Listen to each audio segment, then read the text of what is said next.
Anybody got a prescription, yeah, for this love pain? Anybody got a pill like a pop for this love pain? Anybody got a prayer like a session for this love pain, yeah? Ooh.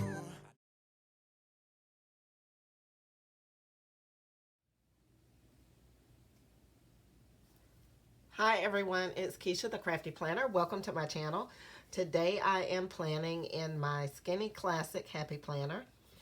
It's been a while since I did a plan with me video in this one, or in fact planned at all. I think the last time I did a spread was February 17th.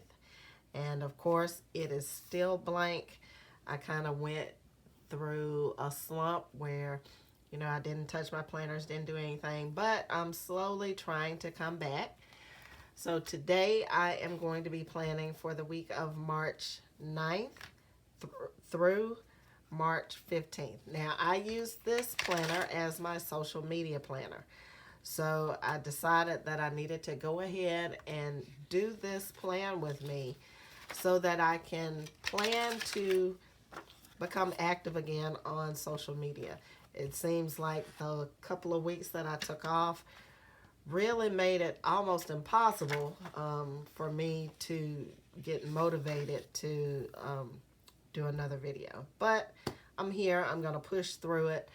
So I'm planning on using the flowers sticker book as well as colorful boxes. Now, I've never used this book yet before, so I'm going to break it open and see what I can come up with for this spread. I may have to pull other colorful boxes books. I have probably about 4 that I've been pulling stickers out of. So we'll see how it goes. I'm going to go ahead and speed this video up, and when I finish, I'll be back.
All right, guys, so I like it. I like how it turned out.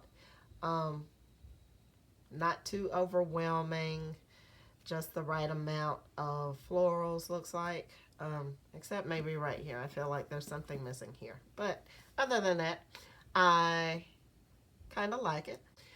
All right, so if you like this video, make sure you give me a thumbs up and leave me a comment down below. And if you want to see more videos, make sure you hit the subscribe button. And until next time, happy planning.